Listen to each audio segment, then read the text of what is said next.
ہمارے لیے یہ بڑی خوشی کی بات ہے، اور آج اس وقت جو صورتحال ہے ملک کی، اور خاص طور پر اتر پردیش کے صوبے میں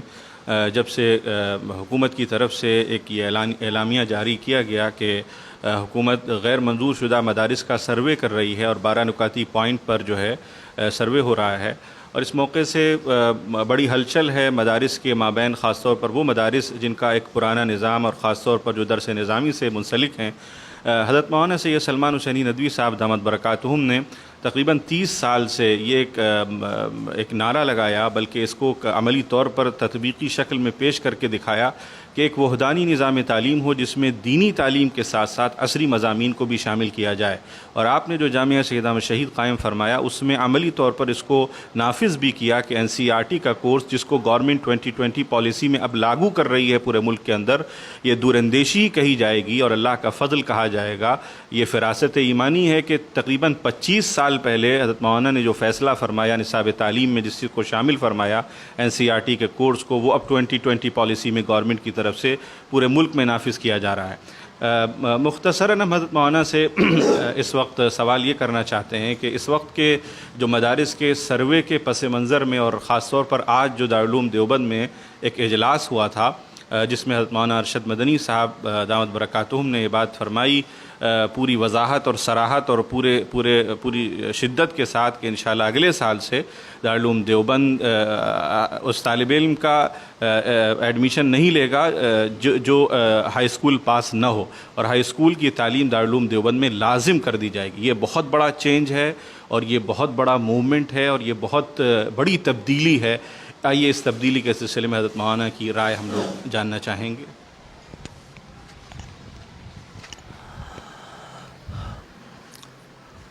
الحمدللہ والصلاة والسلام علی رسول اللہ۔ آج مجھے اس کی خوشی ہے کہ جناب عبدالقدیر صاحب ہمارے ہاں تشریف لائے۔ ان کی دعوت پر میں ان کے ادارے کو دیکھنے کے لیے بھی ادھر گیا تھا، اور ایک بڑے اجلاس میں مجھے خطاب کا بھی موقع ملا تھا، اور میں نے ان کے تجربے کو دیکھا اور یہ محسوس کیا کہ جب انسان ہمت کرتا ہے اور حوصلہ دکھاتا ہے اور اللہ سے مانگتا ہے تو کیسی بڑی بڑی کامیابیاں نصیب ہوتی ہیں۔ جو اسکول انہوں نے 17 بچوں سے شروع کیا تھا، آج 20,000 طلبہ اس کے نظام سے، اس کے نصاب سے فائدہ اٹھا رہے ہیں، اور اس کی بہت سی شاخیں پورے ملک میں قائم کی گئی ہیں۔ خاص طور پر جس نظام کو انہوں نے شروع کیا تھا کہ جو بچے حفظ کرتے ہیں، اور اکثر و بیشتر ایسا ہوتا ہے کہ آگے تعلیم جاری نہیں رکھتے ہیں، ان بچوں کو کس طرح سے ہائی اسکول تک پہنچایا جائے، پھر آگے ان کی تعلیم کو جاری رکھا جائے، یہاں تک کہ ایک یونیورسٹی میں پڑھنے والے ایک گریجویٹ اور اسکالر کی حیثیت ان کو حاصل ہو جائے، اور جو مختلف ڈگریز ہیں مختلف شعبوں کی، ان کو حاصل کرنے کی اہلیت پیدا کر دی جائے۔ تو بہرحال مجھے بڑی خوشی ہوئی تھی اس تجربے کو دیکھ کر، جو بہت بڑے پیمانے پر الحمدللہ اس وقت چل رہا ہے۔ اور میں نے ان سے کہا تھا کہ ہمارے ہاں جامعہ سید احمد شہید میں بھی اس کی ایک برانچ قائم ہونی چاہیے، اور شاہین گروپ سے تعلق رکھنے والا ایک اسکول ایسا قائم کیا جائے جس میں اس بہتر و کامیاب تجربے کو دہرایا جائے۔ تو الحمدللہ اس کا قیام عمل میں آیا، اور وہ کام کر رہا ہے، اور مزید بات آگے بڑھے گی۔ بہرحال اس وقت جو بات کہی جا رہی ہے حکومت کی طرف سے، یو پی حکومت کی طرف سے مدارس کے سروے کا جو سلسلہ شروع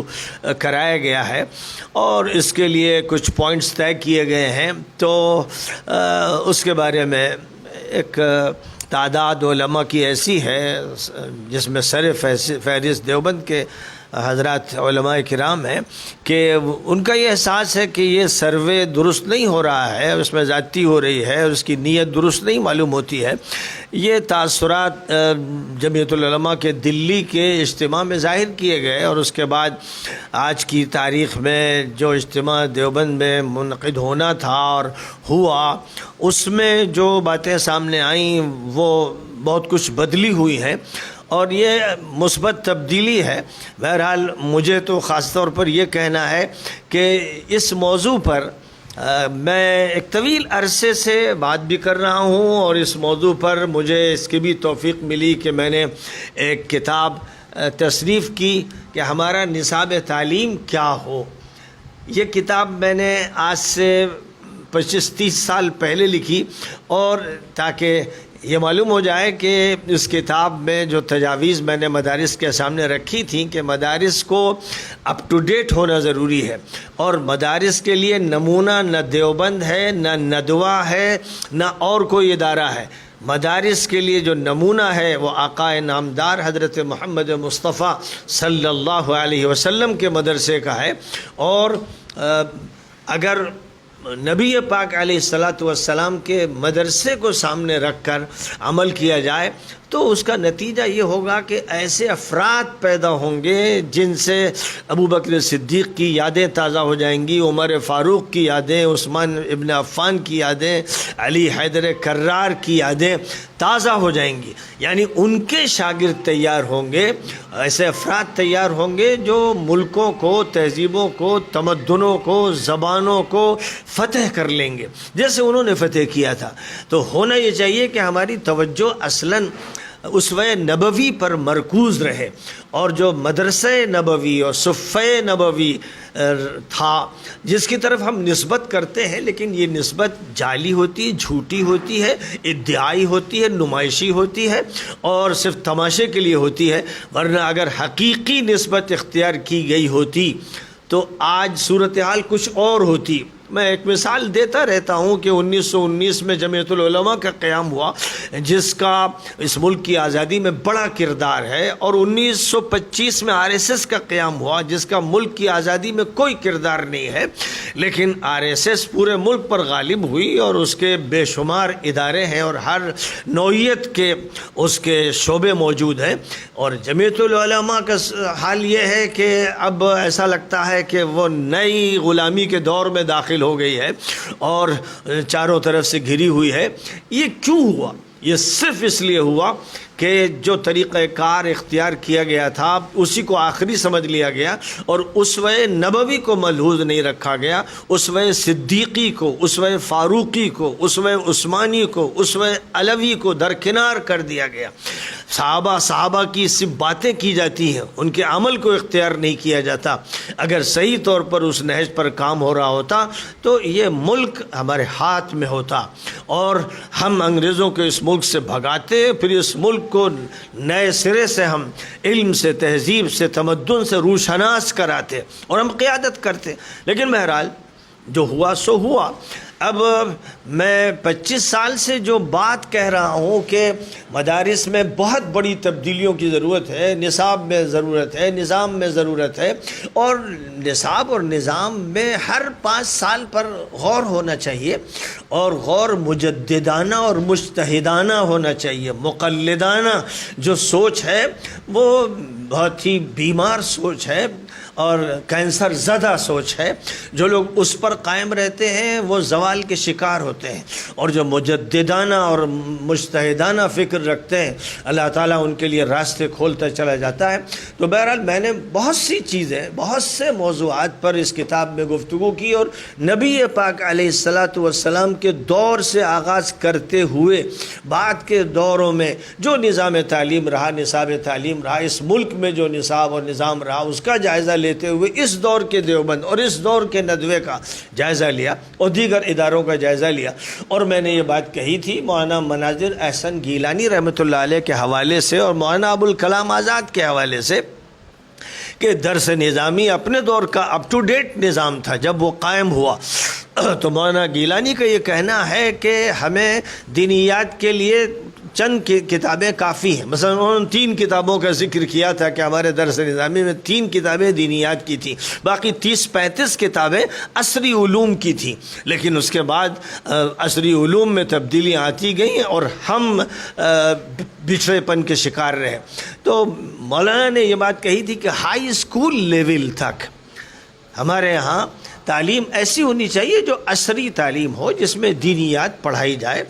دینیات کا ایسا کورس ہو کہ جس سے آدمی اپ ٹو ڈیسی حاصل نہ کر سکے، اپنے دور کو بھی نہ سمجھے اور اپنے دور کی اصطلاحات کو بھی نہ سمجھے، تو اس کا نتیجہ یہ ہوتا ہے کہ میوزیم میں رکھے جانے والے لوگ تو پیدا کیے جا سکتے ہیں اور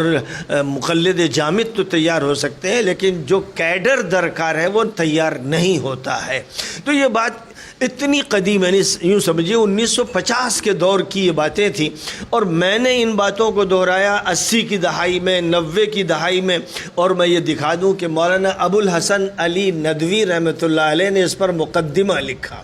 اور اس مقدمے میں مولانا ابو الحسن علی ندوی رحمۃ اللہ علیہ نے یہ لکھا، یہ 99 کا ان کا مقدمہ ہے، بالکل آخری دور کا، جس میں انہوں نے یہ تلقین کی مدارس کے محتمم صاحبان کو اور تعلیم کی ذمہ داری سنبھالنے والوں کو کہ جو تجویزیں اس کتاب میں دی گئی ہیں ان کو اختیار کیا جائے۔ مولانا کی یہ نصیحت تھی، لیکن یہ افسوس کی بات ہے کہ نہ ندوے نے مولانا کے بعد ادھر توجہ کی اور نہ دیوبند نے توجہ کی۔ میں نے 2002 میں جامعہ سید احمد شہید میں ایک عالمی تعلیمی کانفرنس کی تھی، اور اس موقع پر مولانا ارشد مدنی دامت برکاتہم بھی تشریف لائے تھے، لیکن ان کا یہ کہنا تھا کہ ہمارا جو قدیم نظام ہے وہ کافی ہے۔ آج جب مدارس کے سروے کی بات ہو رہی ہے اور دیوبند میں اجلاس ہوا، تو مولانا ارشد مدنی دامت برکاتہم نے جو اعلان کیا کہ اب ہم دیوبند میں یہ شرط رکھیں گے کہ طلباء ہائی اسکول کی تعلیم حاصل کر کے دیوبند آئیں۔ میرا یہ کہنا ہے کہ بہت خوش آئند ہے، بہت خوش آئند ہے کہ انہوں نے ایک حقیقت کا اعتراف کیا، جس حقیقت کا میں 25 سال سے ذکر کر رہا ہوں، لیکن میں ان کا چھوٹا اور شاگرد ہوں، تو شاگرد کی بات بھی سن لینا چاہیے۔ بڑوں کو چاہیے کہ جو چھوٹے بات کہہ رہے ہیں ان پر بھی توجہ دی جائے۔ بہرحال دیر آیت درست آیت۔ اب مولانا نے جس حقیقت کا اعتراف کیا ہے اور پھر ساتھ ہی ساتھ حکومت کے سروے کا بھی استقبال کیا ہے، اور یہ کہ ہمیں کوئی اعتراض نہیں، یہ دونوں باتیں بہتر ہیں اور مثبت ہیں، لیکن میرا مولانا سے یہ کہنا ہے کہ یہ شرط لگانا کہ جو طلبہ ہائی اسکول کر کے آئیں گے ان کا داخلہ دیوبند میں ہوگا، یہ صحیح نہیں۔ ان کو چاہیے تھا کہ یہ کہیں کہ دیوبند میں ہائی اسکول کی تعلیم دیوبند کی دیگر تعلیم کے ساتھ، یعنی جو نصاب چل رہا ہے اسی کے ساتھ چلتی رہے گی۔ دیوبند میں یہ نظام چلے گا، یعنی صرف کہیں سے وہ ہائی اسکول کر کے آئیں، کیونکہ میں یہ بتا دوں اپنا تجربہ کہ عام طور پر ہائی اسکول کرنے والے جو طلبہ ہیں بے انتہا بچھڑے ہوئے اور پسماندہ اور نہ سمجھنے والے اور صلاحیتوں سے بے بہرا ہیں، عام طور پر۔ صرف وہ نہیں جو ہائی اسکول کر رہے ہیں، جو انٹر کر رہے ہیں، جو بی اے کر رہے ہیں، جو ایم اے کر رہے ہیں۔ میں نے کالجز کے نوجوانوں کا جائزہ لیا ہے اور دیکھا ہے کہ 3rd کلاس تعلیم ہے، کچھ نہیں جانتے۔ تو جو تعلیم انہیں دی جا رہی ہے دیگر اسکولوں اور کالجوں میں، اس پر اعتماد مت کیجیے۔ چاہیے کہ دیوبند کے اندر، اس کی تمام شاخوں کے اندر عصری تعلیم بھی ویسے ہی ہو جیسے شرعی تعلیم ہوتی ہے۔ شرعی تعلیم کی حکمرانی ہونی چاہیے، اور اس کی ماتحتی میں تمام عصری علوم جو ہمارے بڑوں نے پڑھائے وہ پڑھانے چاہیے۔ مولانا تقی عثمانی صاحب نے اس سلسلے میں جو ایک بات کہی تھی کہ ہمیں نہ دیوبند کی ضرورت ہے، نہ ندوی کی ضرورت ہے، ہمیں ام القرویین کی ضرورت ہے، اور ہمیں ازہر کی ضرورت ہے، یعنی اپنی ابتدائی دور کے ازہر کی ضرورت ہے۔ یہ بات جو انہوں نے کہی تھی، اور میں نے اس کا حوالہ بھی دیا، اس پر بات بھی کی۔ تو ایک تو مجھے یہ بات کہنی ہے کہ بہت اچھی بات ہے، میں مبارکباد دیتا ہوں مولانا ارشد صاحب کو، اور دیوبند کو مبارکباد دیتا ہوں کہ دیر آیت درست آیت، اور ایک بندے ضعیف کی جو تجویز تھی 25 سال سے، آج اب وہ قابل غور ہوئی، اور اس کے بارے میں حکومت کے دباؤ میں ہی چاہے فیصلہ ہو، لیکن ہوا۔ لیکن دوسری بات جو مولانا ارشد صاحب نے فرمائی کہ جو ادارہ ایسا ہے کہ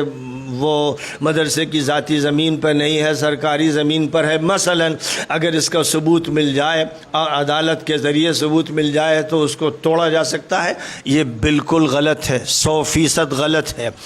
ہمارے ہاں یہ تعلیم ہے کہ صاحب پلیٹ میں ایک دانہ چاول کا نہ چھوڑو، اس کو صاف کر لو۔ ایک عمارت جو کروڑوں میں بنتی ہے، اس عمارت کو توڑنے کا کوئی جواز نہیں، عدالتی اعتبار سے جواز نہیں، انسانی اعتبار سے جواز نہیں، تعلیمی اعتبار سے جواز نہیں، اخلاقی اعتبار سے جواز نہیں۔ جو بلڈنگ بنی ہے وہ اگر کسی غلط ہاتھ میں ہے، اس سے لے لیجئے،